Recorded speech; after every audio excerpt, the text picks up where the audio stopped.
If there's a lot more cuts in this episode, it's because I'm trying to say a lot less. I almost said it again then. Thank you to everybody that watched my first video last week. I was actually quite shocked at how many people watched it and how many people commented and the lovely words you were all saying, so thank you very much. Me and my missus watched the first episode back before we posted it online. And we both thought, is anyone even going to be bothered about any of this? I suppose it doesn't really matter. I'm posting it for me, and if you guys like it and want to keep watching, then that's awesome. But yeah, I really appreciate everyone that took the time to watch it, because 30 minutes is a long time to watch someone talk about nothing. So it does mean a lot. There was a lot of people commenting about how much they enjoyed it. There was people messaging me on Discord and things like that. So yeah, I'm glad you enjoyed it. It was a nice response from something that I was very nervous about. This week I'm filming on a different camera. A nice JLS mug. Last week I filmed on the Canon 90D with the Sigma 17-70mm lens. I'm using the same lens this week, but attached to my Panasonic GH4, which is a brilliant 4K camera, but for some reason when you're filming, the autofocus just goes Talking. 1, 2, 3, 1, 2, 3, 1, 2, 3. Right, we'll see if this autofocus is any better. Look, no, it's still doing it. Eyes spazzing, in and out. It's not what I want. And it just hates it. And I've spent way too long this morning trying to get it to work. So as soon as I drop back down to 1080p, 60 frames, it seems to be working fine. So I'm going to stick with this for my sanity. So last week I was on my isolation period, which was 10 days spent indoors, missing out on certain family events and things just after Christmas. When I posted episode 1, I was still testing positive for COVID for a second time. And I had a family event coming up later on that week. It was my nephew's birthday party, and I've not seen all my family since like Christmas Day. And I really wanted to go. And so I woke up Friday morning, did a COVID test, and I'm negative. So that means if I test negative again the day after, I could go to the party. What? So Saturday morning came along and I tested negative again. So I'm like, yes, I get to go out 2 days early. I felt fine, all my symptoms and stuff had vanished. So I ended up going to the party and all the family were there. It was a really good event. And there was one particular thing that was just, to me, it was one of the highlights of the night. It was so funny. There was about 6 or 7 kids playing hide and seek. And they were playing for about an hour and, they were hiding in the same places, doing all this kind of stuff. And I was thinking, oh, where would I hide in this house? And I said to the kids, come on, right, I'll give you all 2 minutes to hide. Hide anywhere you want in the house and I'll come and find you. Last one that I find wins a prize. I have no idea what this prize is going to be, but depending on which kid wins, we'll see what happens. So I've got a virtual map of my brother's house in my head. I kind of know every room, I know all the hiding spots that it could be, and I was just going to go boom, boom, boom, boom, and find them all so quickly. That's what I was thinking. Counting down, ready or not, here I come, and I run straight to the first place where I know the kids have been hiding every single game, which is in like a little pantry where you hang your coats and things like that. So it's quite dark in there. I didn't really want to go rummaging through, so I kind of just stuck my hand in and like patted around, and I'm thinking, no. I feel like this big soft thing. I thought it was like the boiler. I feel like coats and things. I pat it down, shoes, like nobody there.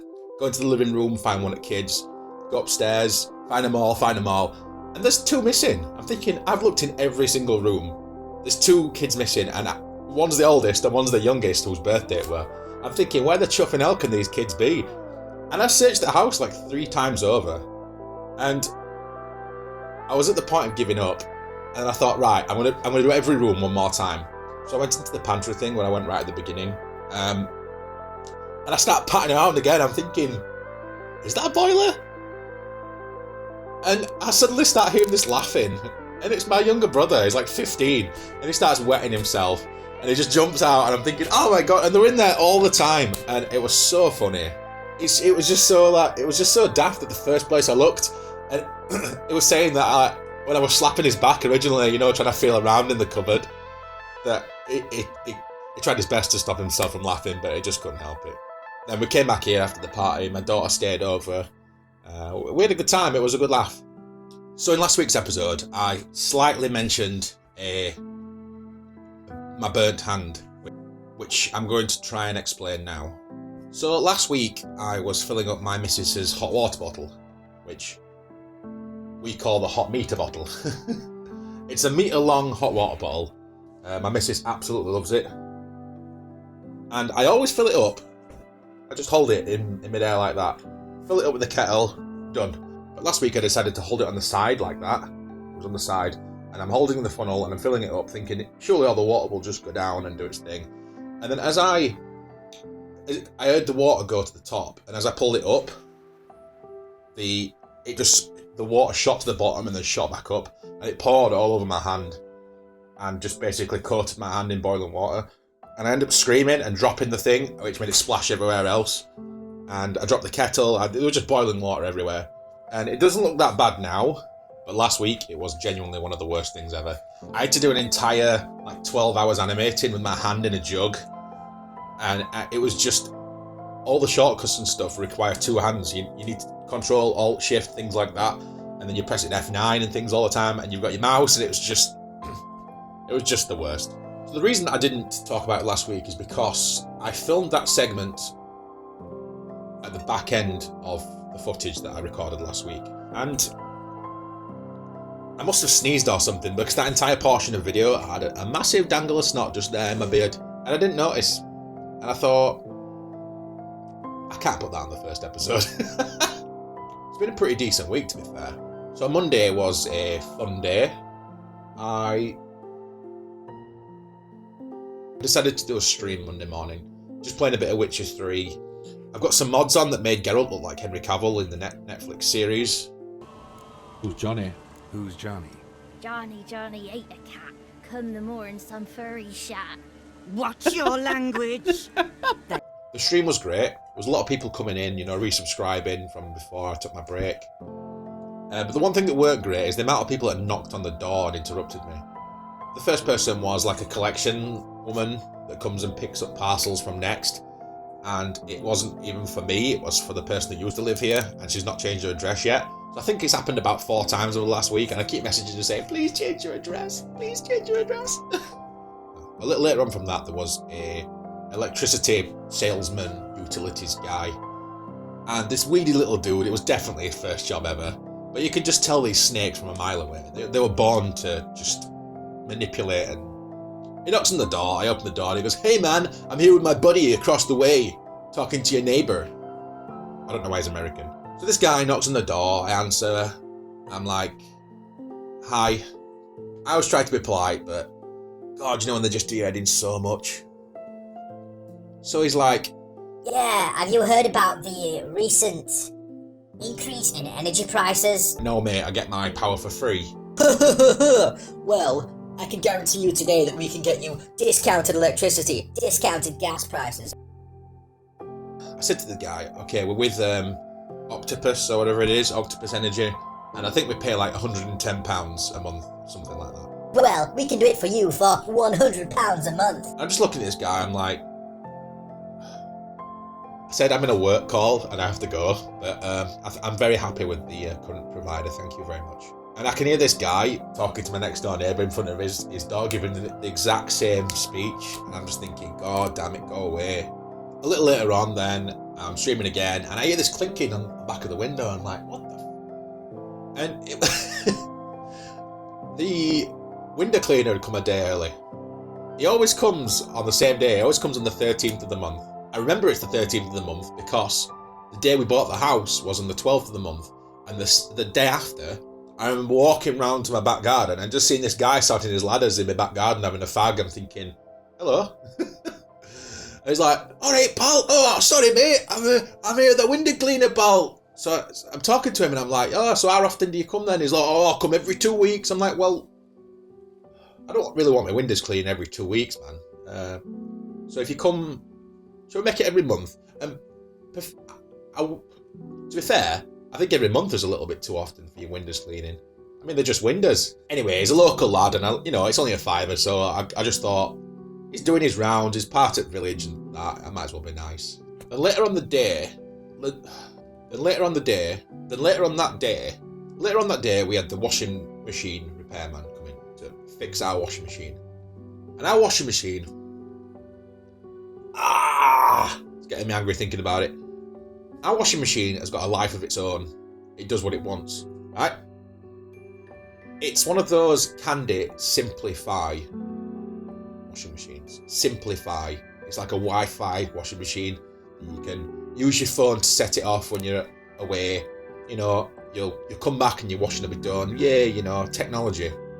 It is the worst thing in the universe. So to get our washing machine to work, we have to set it to the Wi-Fi mode, which we don't want to use. Then the door will lock. Then we have to turn the power off. We have to switch it round to number whatever it is that we want to use. Turn the power back on. The door will then unlock. Then you can turn the power back off, back on again. The door will lock. Then you can press play. And if you're lucky, when you press play, it'll go. 99% of the time, it won't go. Anyway, it pisses me off. Pisses me off. Oh, I'm getting so angry. So this has been happening since day one when we bought it. We bought it the week we moved in. It's now 2 months later. So I keep ringing AO up and ringing whoever can do. Like, says, can someone please fix this washing machine before I...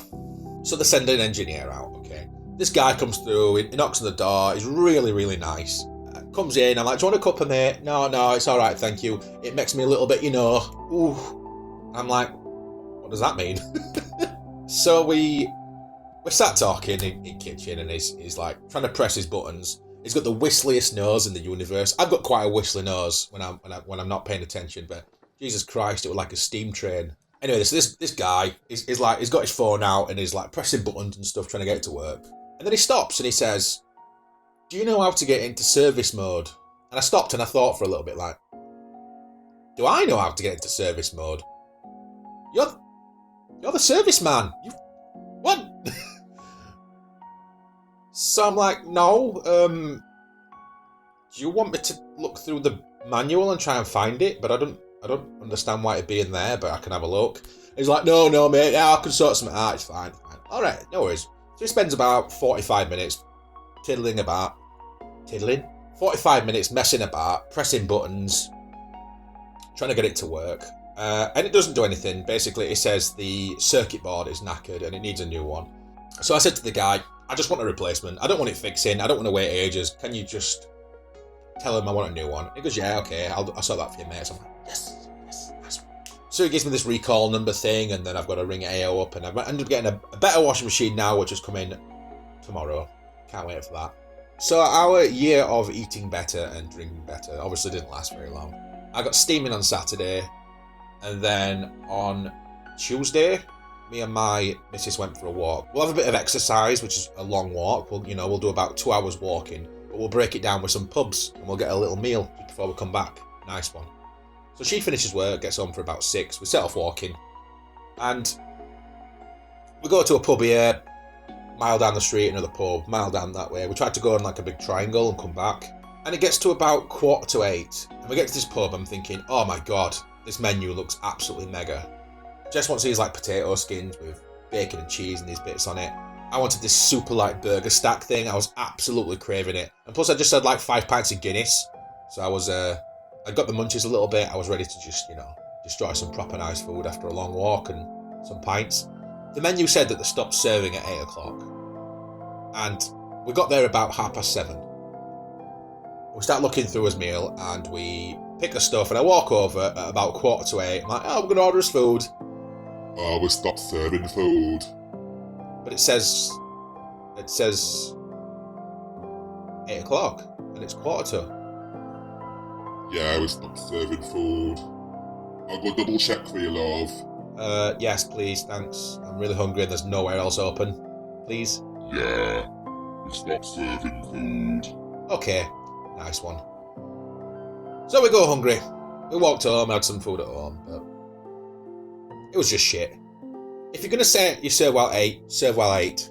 That washing machine story has really wound me up. I apologise. So while we were out walking, I got an email from SRO Audiences, and basically they're a company that allocates seats for filming for TV series.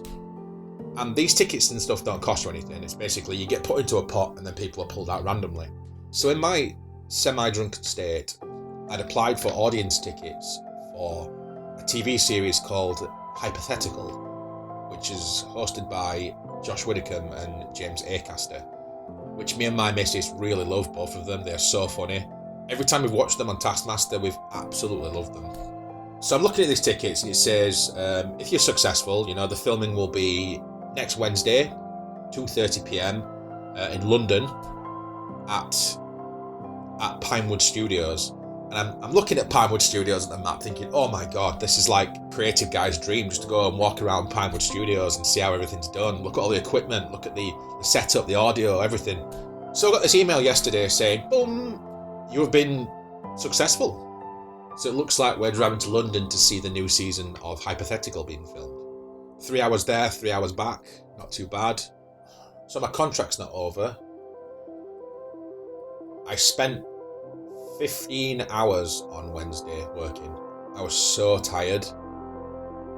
And then I finally shut my computer off thinking, right, I've absolutely nailed it this week. I'm going to go sit downstairs and watch Trailer Park Boys. Can't wait.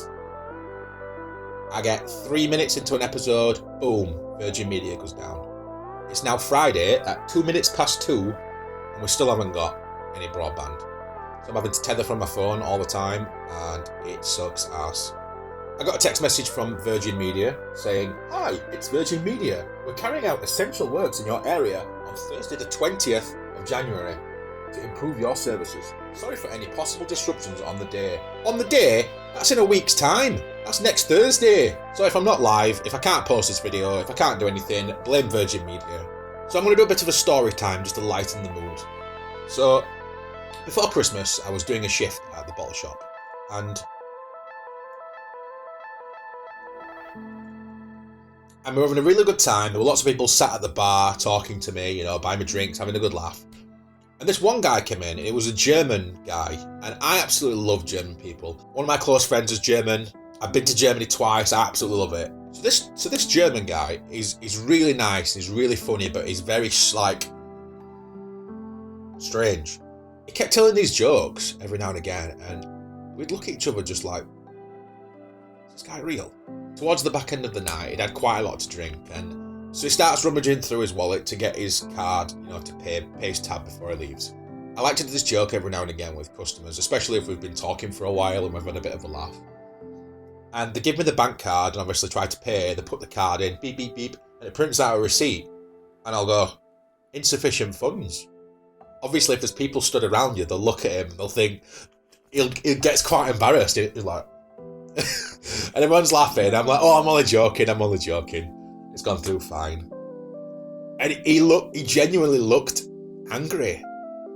I'm thinking, oh, bloody hell, I'm across the line here. We were throwing banter back and forwards for the last 4 hours. He says bye to everybody, he gives this guy a hug, comes here. He went to give me a handshake goodbye, and I grabbed his hand and he squeezed it so hard. And he pulled me forward so gently and whispered into my ear, I'll kill you last. So obviously I was just like... And then he walks out, and I say to the guys that are still there, he just said that he'll kill me last. And they were like, what? Well, yeah, he just said he'll kill you last. So I started having all these visions of family members and friends disappearing and nobody being able to find them. I'm like, oh my god, I'm the last one left. This German guy's coming for me, he's going to kill me. So weeks and weeks went by, and just before Christmas, I popped to the local for a pint. And I'm sat there, and I take a look around. Straight across from me is this German guy looking at me. And obviously my brain starts going, oh my god, this is the day I die.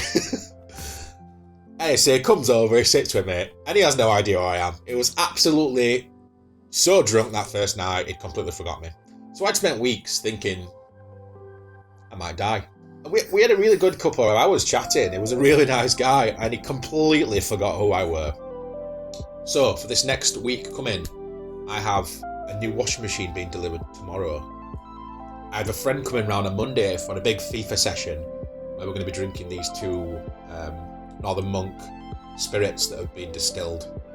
We're going to be going to London and back to see Hypothetical being filmed in studio. And as far as I can see on my calendar, that's about it.